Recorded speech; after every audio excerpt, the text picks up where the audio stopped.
जिसके अंदर हम बात करेंगे टोटल इनकम के बारे में, फिर हम टोटल एक्सपेंसेस के बारे में बात करेंगे, देन हम प्रॉफिट्स के बारे में बात करेंगे, और तीनों चीज़ों के बाद हमारा स्टेटमेंट कंप्लीट हो जाएगा, देन हम कैश फ्लो के बारे में बात करेंगे।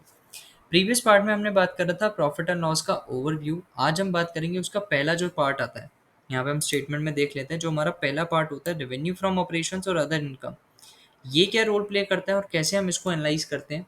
फिर हम एक्सपेंसेस के बारे में बात करेंगे, देन हम प्रॉफिट्स के बारे में बात करेंगे, देन हम ओवरऑल चीज़ों के बारे में बात करेंगे। ठीक है, so let's start with total income. अब टोटल इनकम में हमें दो चीज़ें मिलती थी, revenue from operations and other income. ठीक है, सो रेवेन्यू फ्रॉम ऑपरेशंस कौन सी इनकम होती है, जो कि डे टू डे एक्टिविटीज से कमाई जाती है, जो कि आप अपनी रेगुलर बिजनेस से अर्न कर रहे हो। जैसे कि अगर टेक सर्विसेज की बात करें, टेक महिंद्रा एक कंपनी है जो आईटी सर्विसेज प्रोवाइड कराती है, तो आईटी उसका जो है वो मेन ऑपरेशन है, तो उसका जो डे टू डे एक्टिविटीज़ होंगी वो आईटी रिलेटेड होंगी, वो रेवेन्यू फ्रॉम ऑपरेशंस में गिनी जाएगी। ऐसे ही टेक महिंद्रा के लिए बिल्डिंग को बेचना, शेयर्स को बेचना या फिर इन्वेस्टमेंट से रिटर्न कमाना, वो सारी चीज़ों का जो पैसा है वो अदर इनकम है, क्योंकि वो उसके ऑपरेशंस का पार्ट नहीं है। ठीक है, इन दोनों में डिफरेंस इतना समझ आ गया। अब इसके अंदर हम एनालिसिस कैसे करते हैं, दो तरीके से करते हैं। एक होता है प्रीवियस ईयर एनालिसिस, एक होता है total income analysis. Previous year analysis ये होता है कि आप अपनी करंट ईयर की परफॉर्मेंस को प्रीवियस ईयर की परफॉर्मेंस से कंपेयर करते हो और इंक्रीज और डिक्रीज कितना आया वो आप पता करते हो। अगर हम दूसरी चीज़ बात करें, टोटल इनकम में हम एनालिसिस ऐसे करते हैं कि रेवेन्यू फ्रॉम ऑपरेशंस को और अदर इनकम को हम दोनों को टोटल इनकम से डिवाइड कर देते हैं, मल्टीप्लाई कर देते हैं उसको 100 से। अब हमें क्या पता चलता है कि कितना परसेंटेज टोटल इनकम का ऑपरेशंस में है और कितना percentage of other income total income में। ठीक है, सो लेट्स स्टार्ट। पहली चीज़ की हम बात करेंगे previous year to current year performance analysis, जिसमें हम बात करते हैं कि करंट ईयर की क्या परफॉर्मेंस थी, प्रीवियस ईयर की क्या परफॉर्मेंस है, उसको हम डिवाइड करते हैं प्रीवियस ईयर से इनटू में 100। ठीक है, फॉर एग्जांपल मेरा करंट ईयर में था 1 लाख रुपीज़ का। ठीक है, एग्जांपल से समझते हैं, फिर आपको परफॉर्मेंस एनालिसिस समझ आ जाएगा। एक कंपनी है ए, जिसने, यहाँ पे हम एग्जांपल ले लेते हैं ए कंपनी का। ठीक है, ए कंपनी, और इसको हम बना देते हैं बी कंपनी।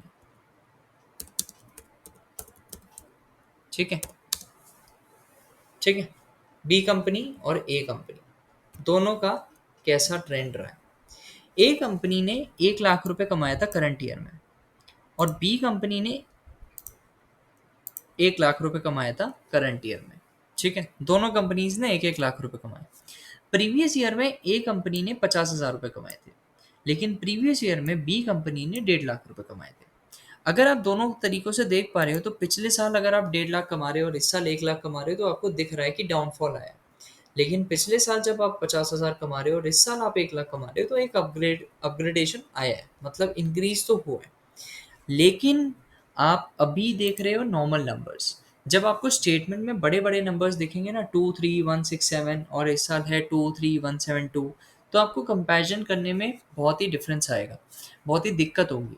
और वो भी सिर्फ एक साल नहीं, हम कम से कम 5 से 10 साल के कंपैरिजन करते हैं कि 24 को 23 से, 23 को 22 से, 22 को 21 से, 21 को 20 से। तो ऐसे परफॉर्मेंस एनालिसिस किया जाता है।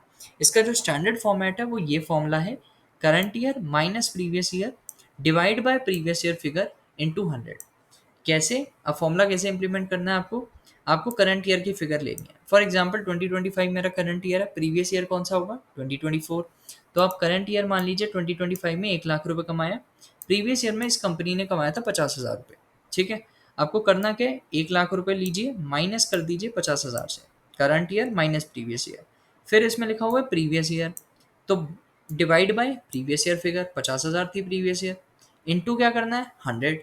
परसेंटेज निकालने के लिए आपको 100 से मल्टीप्लाई करना पड़ता है। अब 1 लाख माइनस 50,000 होता है 50,000, डिवाइड बाय 50,000 इंटू 100, 50 से 50 गया 1 इंटू 100 तो पिछले साल से इस साल मैंने 100% ग्रोथ करी है। ये होता है परफॉर्मेंस एनालिसिस, जिसमें हम ग्रोथ या फिर डिक्लाइन कंपनी का पता करते हैं। ये तो था ग्रोथ स्टेज। लेकिन आ जाते हैं बी कंपनी में। पिछले साल उसने कमाया था 1.5 लाख और इस साल वो कमा रही है सिर्फ 1 लाख।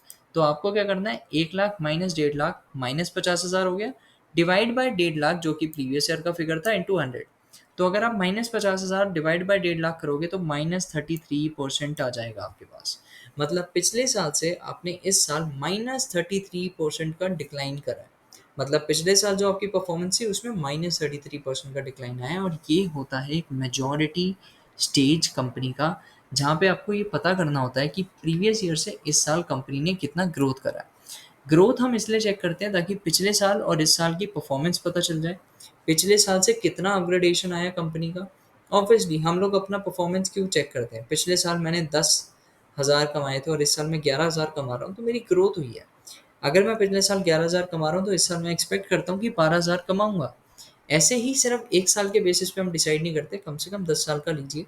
हर साल अगर कंपनी 12 से 15% के बीच में ग्रोथ कर रहा है, ये तो एक हाइपोथेटिकल एग्जांपल था, लेकिन हर साल जब कंपनी 10 से 12% या 12 से 15% के बीच में ग्रोथ कर रही है, ओवरऑल 10 से 15 के बीच में, तो वो कंपनी आने वाले टाइम में भी बहुत अच्छा ग्रो करेगी। इसलिए हम ऐसे परफॉर्मेंस एनालिसिस करते हैं। इसका दूसरा मेथड क्या होता है, दूसरा मेथड नहीं है बट ये भी हमें देखना होता है, किसी भी कंपनी का रेवेन्यू फ्रॉम ऑपरेशंस और अदर इनकम दोनों को टोटल इनकम से डिवाइड कर दो। इससे होगा क्या कि आपको ये पता चल जाएगा कि टोटल इनकम में दोनों में से सबसे ज़्यादा कंट्रीब्यूशन कौन कर रहा है। सी, रेवेन्यू फ्रॉम ऑपरेशंस का मतलब होता है डे टू डे ऑपरेशंस, और अदर इनकम होता है जो बाहर से हमने कमाई हुई है। अगर आपसे पूछूं कि आपका जो बिजनेस है उससे आप ज़्यादा पैसे कमाते हो और अदर इनकम से कम कमाते हो, तो आपके बिजनेस की डिमांड है ऑब्वियसली। लेकिन आप अपने बिजनेस से ना कमा के बाहर से कमा रहे हो, तो उस स्टेज पे मार्केट में उस बिजनेस की डिमांड ही नहीं है। वो सिर्फ अदर इनकम से पैसा बना रहा है और उसके बेसिस पे वो प्रॉफिट जनरेट कर रहा है, और कुछ नहीं है। आने वाले टाइम में उसके पास बिल्डिंग नहीं हुई बेचने के लिए, तो वो क्या करेगा? आने वाले टाइम में उसके पास शेयर्स नहीं हुए बेचने के लिए, तो वो क्या करेगा? इसलिए बिजनेस को हमेशा रिलाई करना चाहिए अपने ऑपरेशंस पे, ना कि उसकी अदर इनकम पे, क्योंकि अदर इनकम कभी कभार होने वाली इनकम होती है, लेकिन ऑपरेशंस की इनकम रेगुलर होने वाली इनकम है। आज जो आप ऑपरेशन से पैसा कमा रहे हो वो अगले साल भी कमाओगे, अगले साल से अगले साल भी कमाओगे। लेकिन जो पैसा आप अदर इनकम से कमाते हो वो आज कमाओगे, कल हो सकता है ना कमाओ। ठीक है, यहाँ पे भी हम दो एग्जाम्पल ले लेते हैं। एक अदर इनकम में, एक कंपनी है जिसका 1 लाख रुपए रेवेन्यू फ्रॉम ऑपरेशन है, अदर इनकम से कमाती है वो 10,000, तो टोटल इनकम होगी उसकी 1,10,000। और बी कंपनी का रेवेन्यू फ्रॉम ऑपरेशन है 10,000, 3 लाख वो कमाती है अदर इनकम से, जो कि उसने इस साल कमाया है। जरूरी नहीं है हर साल कमाएगी, लेकिन इस साल उसने 3 लाख रुपए कमाए, तो उसकी टोटल इनकम दिखा रहा है 3,10,000 रुपये।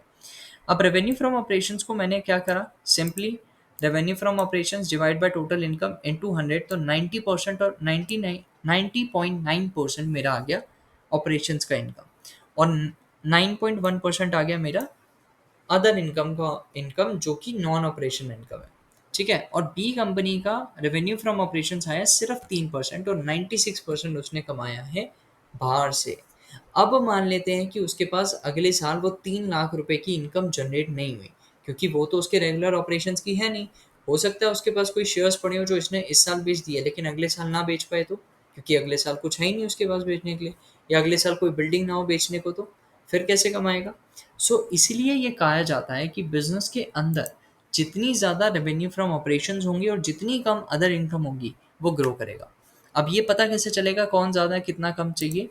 तो एक स्टैंडर्ड फॉर्मेट ये कहता है, स्टैंडर्ड फॉर्मेट के हिसाब से कम आर एफ ओ 90% होना चाहिए, एंड अदर इनकम जो है वो सिर्फ 10% होनी चाहिए।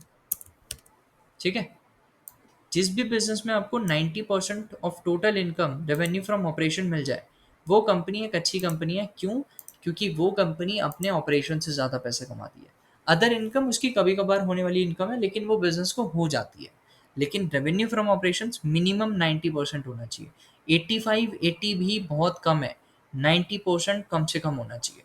ठीक है, सो नेक्स्ट पार्ट में हम बात करेंगे एक्सपेंसेस का स्ट्रक्चर कैसा होता है, देन हम प्रॉफिट्स के बारे में बात करेंगे, देन हम स्टेटमेंट को फाइनलाइज करेंगे, देन हम कैश फ्लो की टुवर्ड्स मूव करेंगे। Thank you.